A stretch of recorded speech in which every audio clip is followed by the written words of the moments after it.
Merci, je suis ravie d'être avec vous cet après-midi. Merci pour l'invitation. Merci à Franck. Je vais commencer par, en effet, vous parler un petit peu de mon parcours, hein, parce que ça va éclairer certainement le présent et la raison pour laquelle je suis là aujourd'hui pour vous parler de la mèche et comment est-ce qu'on peut accélérer et amplifier la transition vers une économie plus durable. Donc moi, j'ai passé plus de 15 ans dans l'univers du luxe et en particulier de l'horlogerie et joaillerie. Donc j'ai attentivement écouté la présentation précédente de Frédéric Zayani. J'ai vraiment été passionnée par mon métier, j'ai vraiment appris énormément, j'ai vraiment pu acquérir une profonde connaissance de cet univers-là et de ses codes et de ses enjeux et problématiques. Mais c'est vrai que j'ai toujours senti une sorte de vide ou de manque pendant toutes ces années que j'ai fini par identifier comme en fait une question liée au sens et à la raison d'être. Pourquoi est-ce que je me lève tous les matins? Pourquoi est-ce que je vais tous les jours au bureau pour de très longues journées? Et j'ai mis en effet quelques années à finalement avoir la réponse à cette question-là, jusqu'au jour où justement j'ai eu une chance qui est assez unique dans un parcours professionnel corporate, qui était de co-créer avec une petite équipe en intrapreneuriat une marque horlogère, donc au sein du groupe Richemont, avec pour mission de se questionner autour des enjeux rencontrés par l'horlogerie à l'époque, hein, donc il y a à peu près 5 ans, qui était le e-commerce, le direct-to-consumer, la notion de personnalisation, la notion aussi de déconnexion avec les générations, les nouvelles générations qui arrivaient. Et donc, cette petite équipe a vraiment commencé à profondément se questionner l'horlogerie avec vraiment cette préoccupation à tous les niveaux de la chaîne de valeur, d'essayer de construire une façon de faire de l'horlogerie avec moins d'impact et avec plus de responsabilité, donc dans le choix des matériaux, dans la conception des produits, dans leur distribution, dans la définition et le choix du packaging, dans la façon aussi dont on communique et dont on dépensait les budgets de communication. Donc c'était un parcours extrêmement intéressant qui a vraiment forgé ma conviction que les entreprises, les organisations ont un grand rôle à jouer et un grand pouvoir aussi dans cette transition. Jusqu'au jour où j'ai décidé de quitter, pour plusieurs raisons qui ne sont pas le sujet aujourd'hui, de quitter le groupe Richemont et de réfléchir de quelle façon je pouvais amener ma pierre à l'édifice, de quelle façon je pouvais aussi, moi, contribuer, puisque c'était devenu, voilà, j'avais ma réponse, c'était devenu ma raison d'être et mon why, si je peux m'exprimer ainsi, c'était de vraiment contribuer à opérer cette transition. Et donc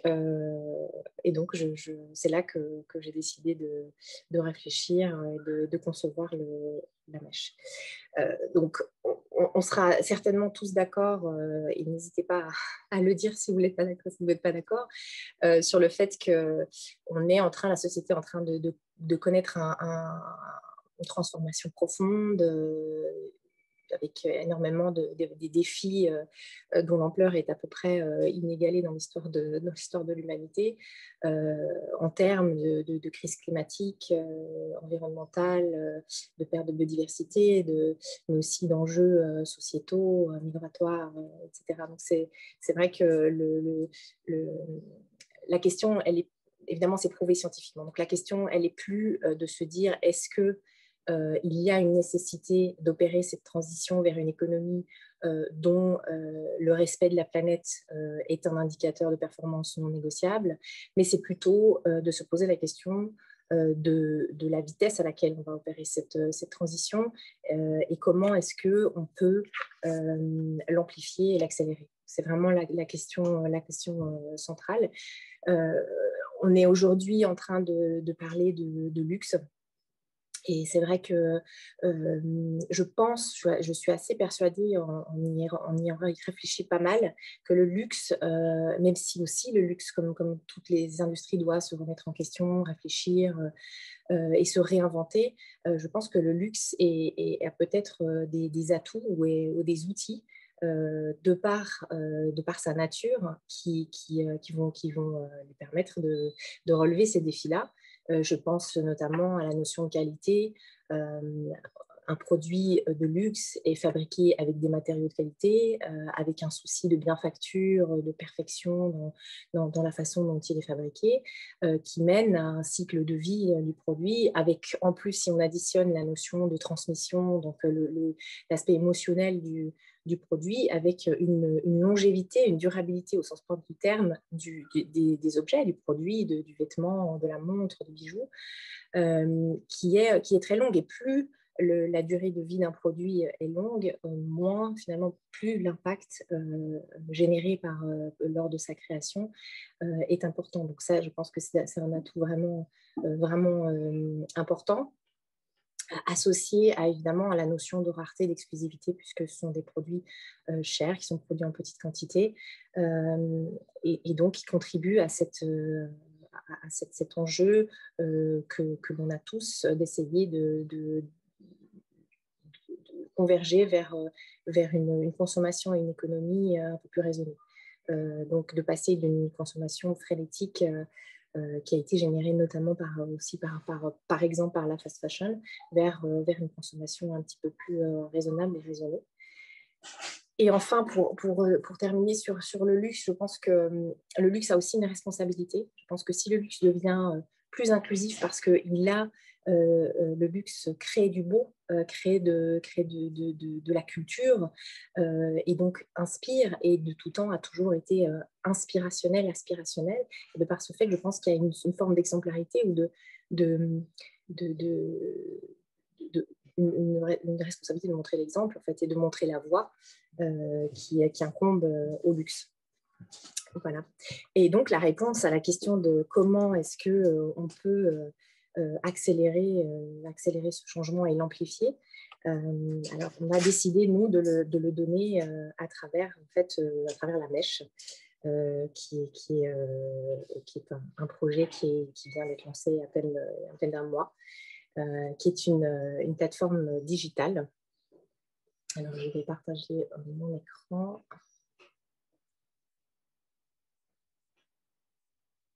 Voilà, un petit instant.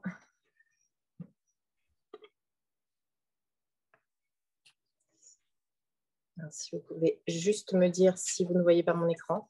Alors, la mèche, en fait, c'est une plateforme digitale qui est dédiée à l'impact, au développement durable, et qui a pour mission, en fait, d'accompagner les particuliers, mais aussi les entreprises, dans leur, je dirais, cheminement vers un style de vie ou une façon d'opérer le business de manière plus responsable, et aussi de mettre en lumière les initiatives positives, de mettre en lumière les initiatives locales ou plus globales, les entrepreneurs, les entreprises, etc. Et pour ce faire, en fait, la mèche s'appuie on s'appuie en fait sur 4 volets. L'ambition, c'est vraiment de créer un écosystème qui soit le plus enveloppant et holistique possible. C'est pour cette raison que l'idée, c'est vraiment aussi de décloisonner la sphère privée et la sphère publique, et de rassembler les particuliers et les entreprises. Donc, le premier volet de la mèche, c'est un média, c'est un magazine, c'est un média communautaire qui a pour ambition d'informer, comme je le disais avant, de mettre en lumière, de parler, de décrypter des sujets compliqués, de parler aussi un peu de poésie, de parler aussi de choses positives. La posture ici, c'est de dire, c'est d'avoir vraiment une optique bienveillante,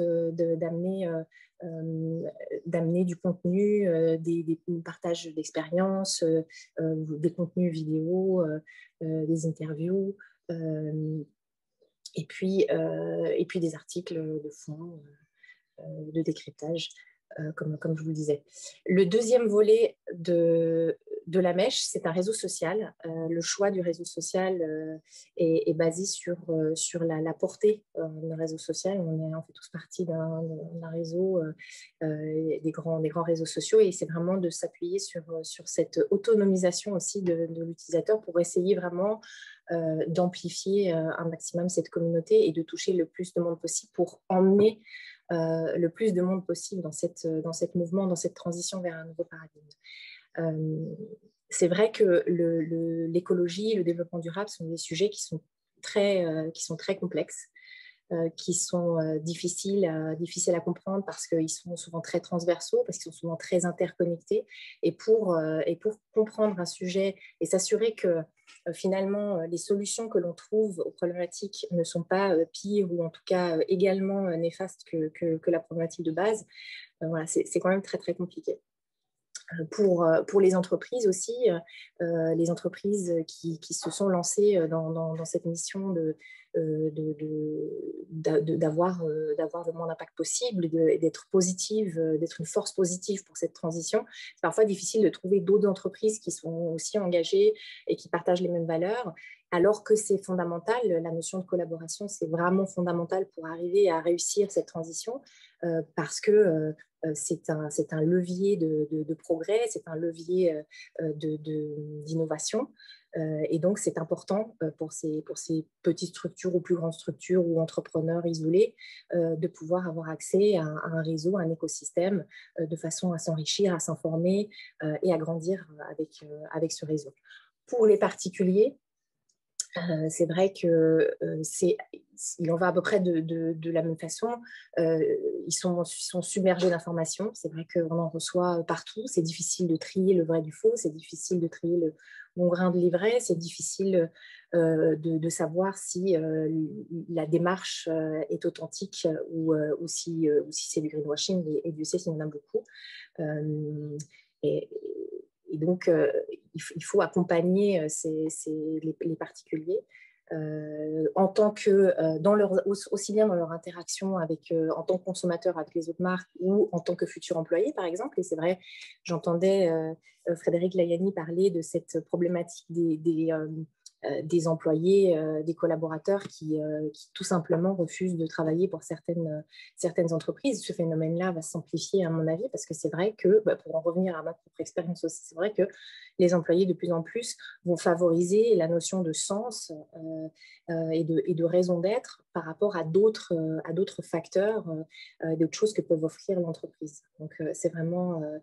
Voilà, c'est vraiment fondamental que les particuliers puissent aussi comprendre le niveau d'authenticité aussi dans les valeurs éthiques de la marque, dans la façon dont elle traite leurs employés ou dans leurs engagements sociaux ou environnementaux. Donc, ce réseau social, en fait, se présente comme les réseaux sociaux que vous fréquentez régulièrement, avec la possibilité de créer son profil, de partager du contenu audio, vidéo, pour exprimer un petit peu sa vie, ses visions ou alors son travail, avec la possibilité évidemment de trouver des autres utilisateurs de la communauté, de faire des messages privés, de constituer un petit peu son petit réseau, de s'exprimer sur le fil d'actualité en publiant du contenu, des articles, des prises de position qui vont peut-être générer ensuite des discussions sur les forums de discussion. Il y a aussi un espace collaboration, puisque j'ai insisté sur cette notion-là, et c'est vraiment important. C'est vraiment, en fait, l'idée, c'est de générer des synergies, des échanges entre particuliers organisations, entre organisations. Et donc là, on a vraiment une plateforme qui présente les organisations membres. Donc les organisations membres, elles deviennent membres et par là s'engagent à respecter la charte éthique de la Mèche. Ce sont liés à leurs engagements sociaux, environnementaux sur plusieurs aspects. Donc, ça peut être aussi bien des entreprises qui ont opéré une transition, qui sont en cours de transition, mais qui ont vraiment des engagements forts, authentiques vers une diminution de leur impact et une augmentation de leur impact positif. Ou ça peut aussi être des entreprises qui sont nées de cette prise de conscience-là. Dans l'espace collaboration, il y a aussi un espace opportunité d'emploi, donc pour les organisations membres qui peuvent poster leurs opportunités et les particuliers qui peuvent postuler. Et puis enfin, un espace de création de projets qui est un outil très flexible avec la possibilité de créer soit un particulier qui a une idée et qui ne sait pas par où commencer, donc on va vouloir solliciter des avis et pourquoi pas des partenaires, mais aussi un projet qui peut concerner une entreprise qui cherche des collaborations, des synergies, des solutions techniques ou des solutions à des problématiques vraiment réelles de l'entreprise, ou alors un projet qui démarre de manière assez modeste et qui finit en projet beaucoup plus ambitieux. On retrouve également le magazine, la version de l'édition actuelle, et puis l'espace, et puis également toutes les archives du magazine. Dans ce souci, donc je parlais aussi de quelle est la mission, l'envie que l'on a pour accompagner les gens. C'est vraiment, ça c'est aussi une expérience que j'ai vécue personnellement depuis de nombreuses années. J'ai entamé cette transition et cette volonté d'adopter des comportements de consommation, de vie tout simplement un peu plus responsable, tout en s'accordant bien entendu je dirais la bienveillance de ne pas faire tout juste. Et l'idée, c'est vraiment d'accompagner les gens, chacun à son rythme, et surtout d'enlever les contraintes, d'essayer de diminuer un maximum les contraintes, parce qu'aujourd'hui, quand même, une grande majorité de gens et d'entreprises qui sont tout à fait conscients de la nécessité d'opérer des changements, mais par où commencer, et puis surtout, où est-ce que je trouve le temps d'aller chercher les solutions, trouver les solutions, d'aller me renseigner, d'aller comprendre les problématiques. Et c'est vraiment là où cette mission-là qu'on a envie de remplir. Donc, dans cette médiathèque, on va pouvoir trouver tout un tas de ressources sur des thématiques de votre quotidien, de votre vie privée ou de votre quotidien de chef d'entreprise ou d'employé, etc. Puisque quand même, cette responsabilité, elle doit s'opérer à tous les niveaux de poste, aussi dans l'entreprise. Donc, cette médiathèque, elle contient des ressources, des podcasts, des vidéos, des articles, beaucoup d'articles, des livres, des ressources de livres à lire sur des sujets aussi divers que la maison, quelle solution je peux trouver pour éviter d'utiliser du détergent qui fait du mal, qui est assez nocif pour la planète, comment est-ce que je veux m'acheter une paire de jeans éco-responsable, ou alors je veux savoir où en est la réglementation internationale sur la protection de la biodiversité, ou encore savoir comment voyager en ayant une empreinte un petit peu plus légère, etc. etc., etc.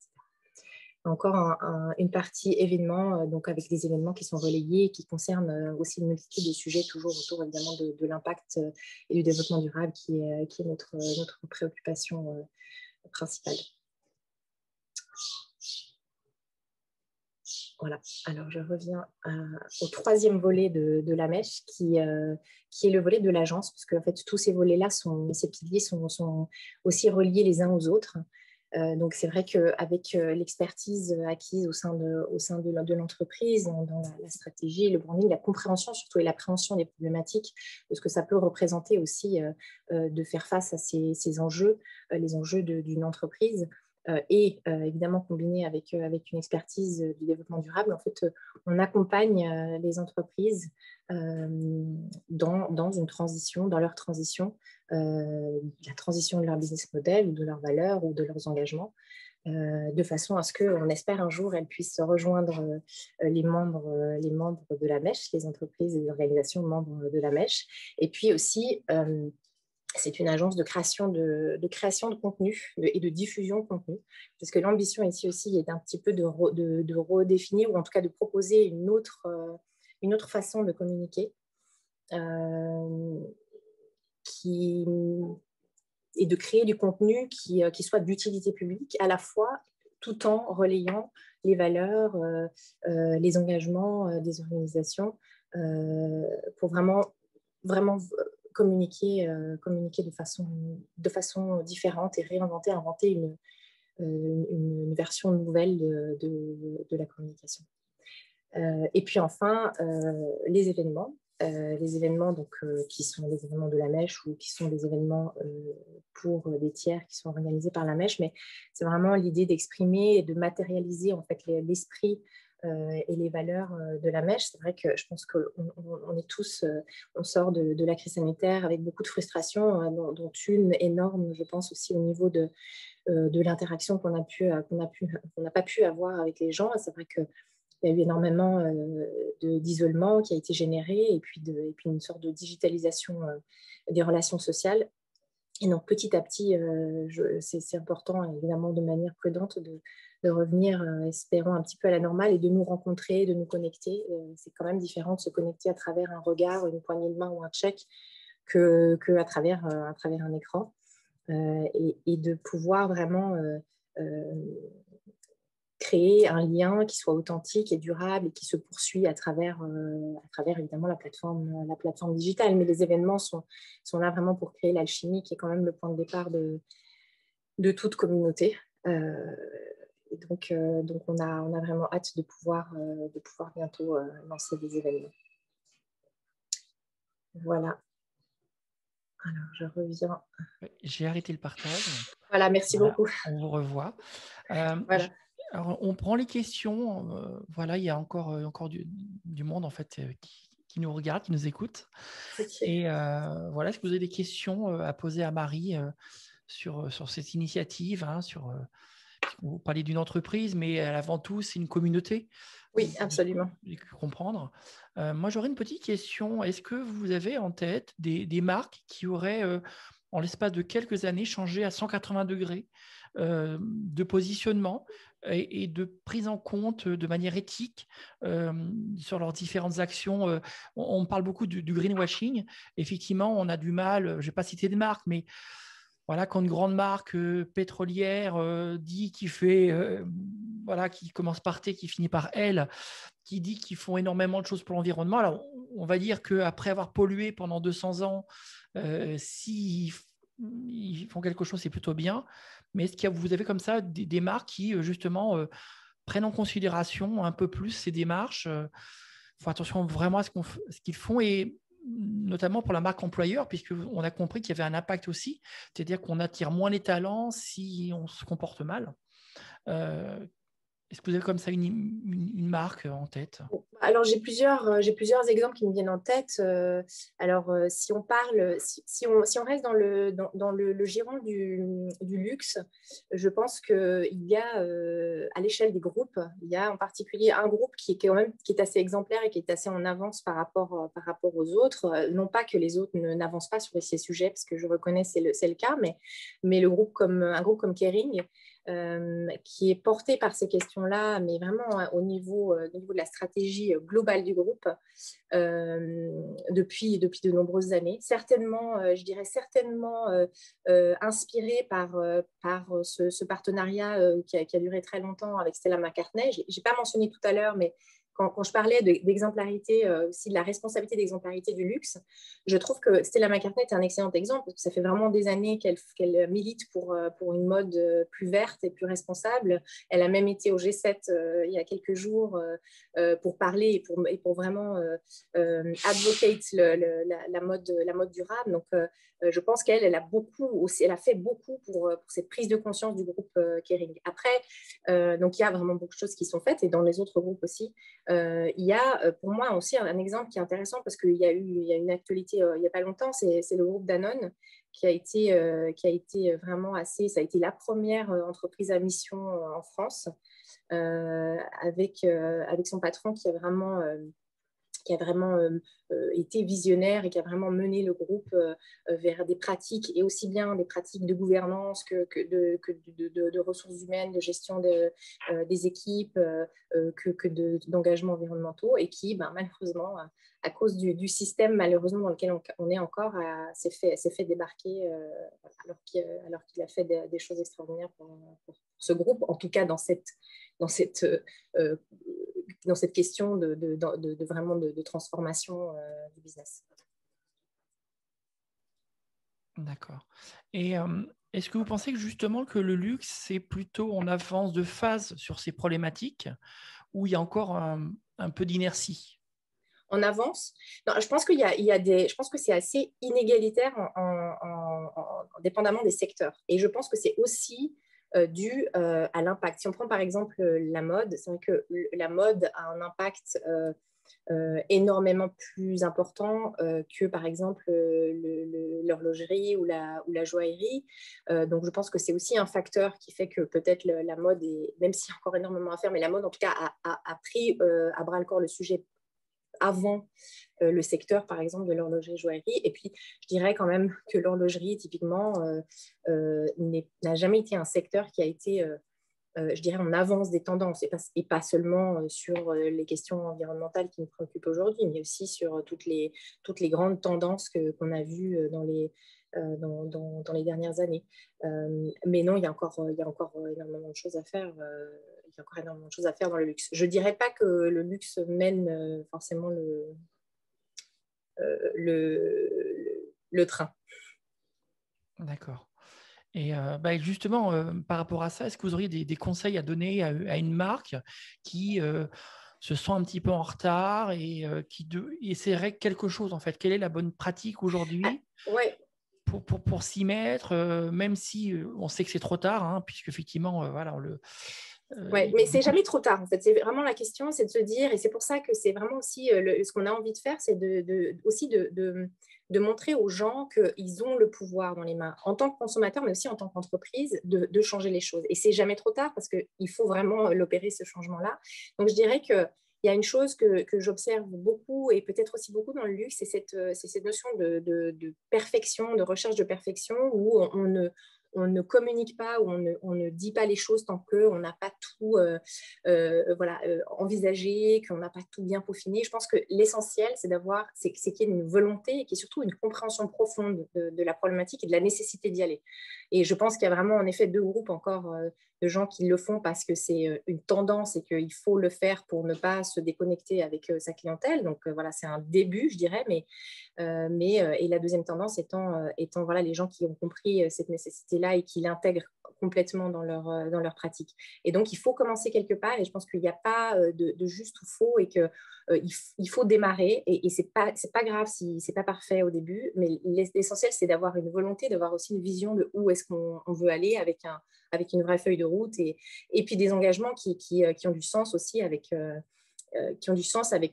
l'ADN de la marque. Je pense c'est terminé un petit peu le moment où les marques s'achetaient un peu une conscience en donnant de l'argent dans différents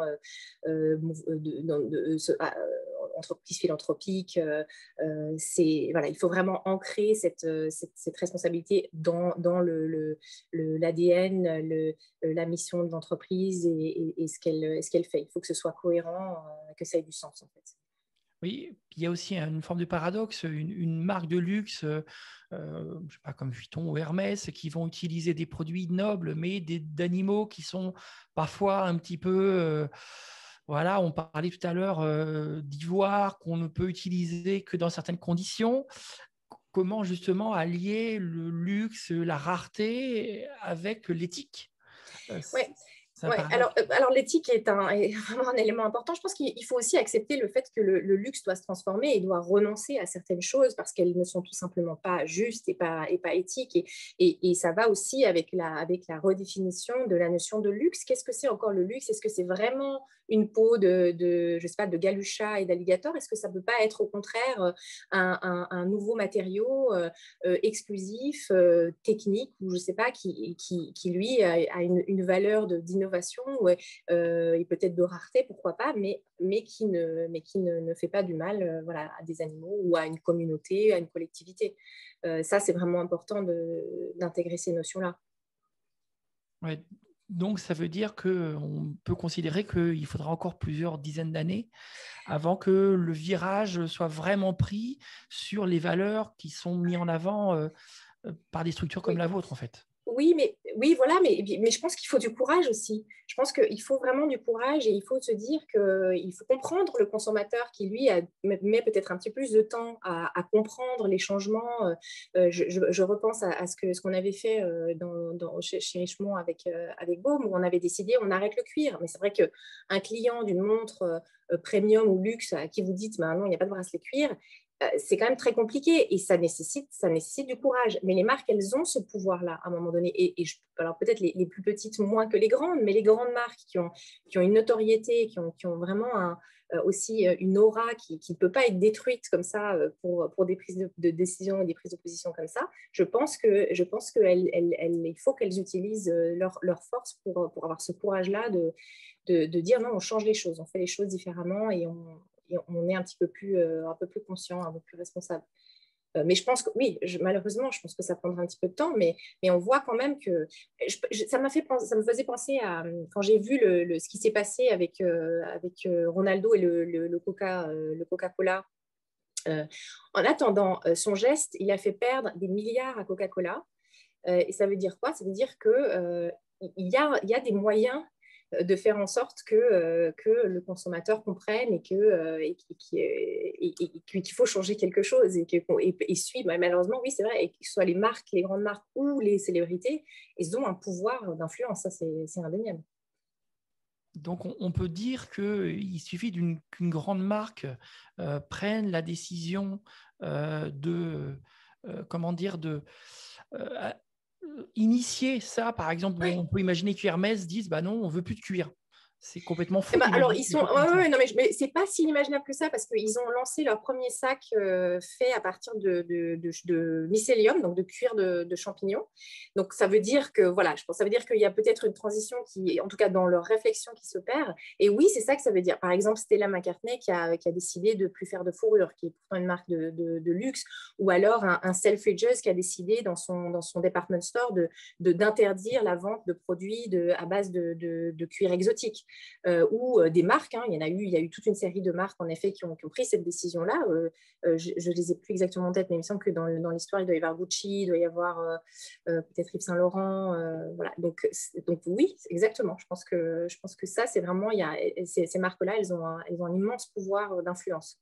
Et effectivement, dans le choix qu'elles peuvent faire, elles vont perdre forcément une part de leur clientèle, clairement. Oui, mais si on a une vision de long terme, elles vont assurer la pérennité aussi de leur marque parce que la sanction, on peut le sentir déjà un petit peu aujourd'hui, la sanction fatalement tombera et les clients, les consommateurs, plus les nouvelles générations arrivent, plus elles sont sensibilisées à ces questions-là et plus elles vont sanctionner parce qu'elles accordent de plus en plus d'importance aux matériaux choisis, à la transparence, à la traçabilité et ne vont tout simplement pas regarder des marques qui ont des comportements ou une éthique qui est discutable. Le risque de boycott pour une marque est quand même très important avec les réseaux sociaux. Oui. Il suffit qu'un influenceur un peu connu soit mal reçu dans une boutique et puis défend la cause animale, ça peut faire très très mal. Donc autant anticiper pour une marque de luxe cette rupture en fait, hein, le fait d'utiliser des matériaux peut-être nobles, mais qui ont un impact un peu différent et sur la planète et sur les animaux. Oui.